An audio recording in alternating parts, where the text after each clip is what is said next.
What's up everybody, Jay Renard here. I am doing an unboxing.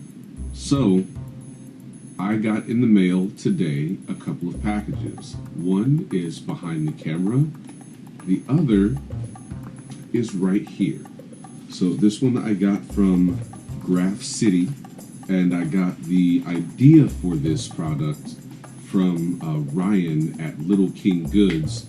Check him out, link is in the description. So what he uses for his edges, after he is done with the project, he uses a marker that I thought actually had edge paint in it, but it's actually dye in the marker. So he'll use some Tokonol, clean the edges up, and then after that dries, he'll use the marker that's full of dye to dye the edge a particular color. And from his videos, it seems like he uses either a black or a dark brown. I'm guessing he also has multiple markers with different color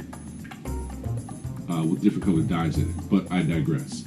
And I thought that is an outstanding idea, primarily because edge paint, good though it is just a paint. It's technically a flexible enamel, and it will come off with enough friction, as opposed to dye, which will soak into the leather and remain that color and fade maybe a touch with the years, but not very much.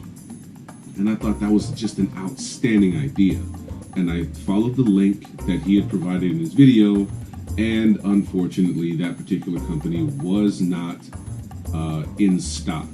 But I did a little bit of searching, found a company on Etsy that had the product, but for reasons unknown, I'm not sure what, they were not shipping outside of the UK.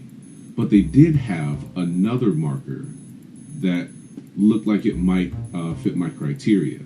So I bought this one. It's a CalliGraffiti marker right there. And the size is the same as what Ryan was using in his video, with the exception of the tip. Now he used I believe a 10 or 7 millimeter wide tip. That was the one I was trying to buy. That's the one that they weren't shipping outside of the UK, where the company is based. But I was able to get one with a significantly larger tip. Let me put this here and move myself out of frame. Hopefully that helps, I'm not sure. So the tip is significantly wider than what he was using in the video. However, the upside to that is I could use that on wider pieces and still be able to go over and get the coverage with just one pass or maybe two, because of how wide this is. And hold on, let me go ahead and get a few examples. And I'm back. So here are a few examples of some of the things that I could use a very wide tip on. So start off with something small, and that would be the edges of this here notebook cover that I made. This is Cape Buffalo, for anybody who's wondering, because I know that you all know that I like to use my exotics. So, this here, I wouldn't want to go like this, because it could potentially roll over to one side or the other a little bit too much. But right here, just one good solid pass, like such, I'd be able to cover this whole edge pretty quickly because of the width of the piece there. Now something a little bit wider in the width, you can see the difference there. Let me grab this one for comparison. You can see the difference in width between these two. Same thing. Clean it up. Nice solid pass. This one, because I use the rollover method right here for the covering, as opposed to the two pieces, so I really only have the one seam along the top that would need the dye after the edge coating. Something a little bit wider. Now this is a shotgun slider that I made out of some Horween Legacy, I believe that it was. I'll make sure I'll have the right thing pop up in the lower corner right about there with the proper type that this is here, in the canna color. But again, this one is, it was a thicker hide, so the edge here is significantly wider.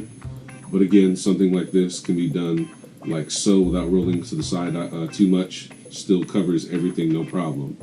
And now some of the significantly wider things that I make. Gun holsters. Now this one's an outside the waistband holster for a medium-sized pistol, so mostly anything. Not a 1911. 1911s have a very particular shape, so that won't fit in here. But something like a SIG will fit in here.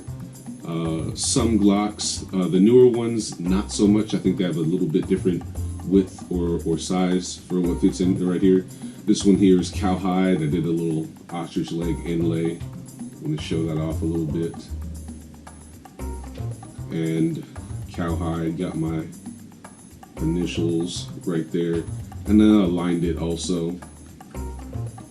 But again, something that is significantly wider. Something this size would be absolutely perfect for it, not a problem. And then this one is actually specifically for a 1911.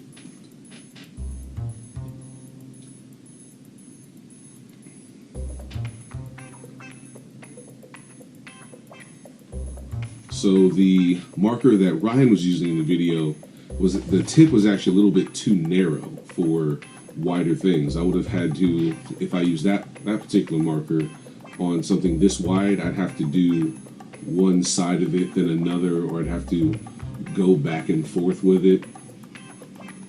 So what I did was I purchased this one, but I still definitely wanted something narrower, if only to be able to do really fine work, especially if I did something where pieces were cut out, or if I wanted to dye the inside of edges right here. Even though this has a chiseled tip, it's still not ideal for doing very fine work on the inside because of the size of the tip here.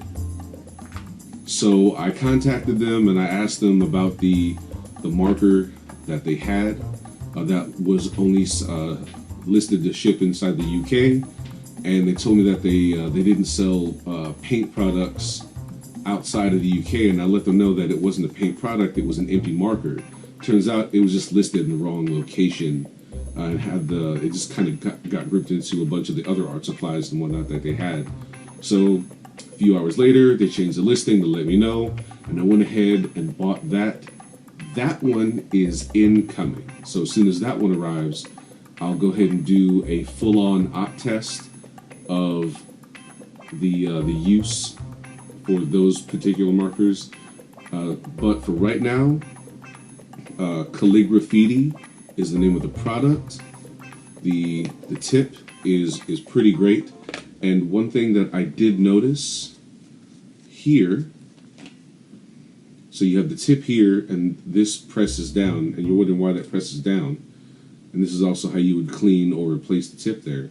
So this piece here, and I don't want to disassemble this part any further, I might break it. But the dye, or in such case that you would have paint, the paint would go in here.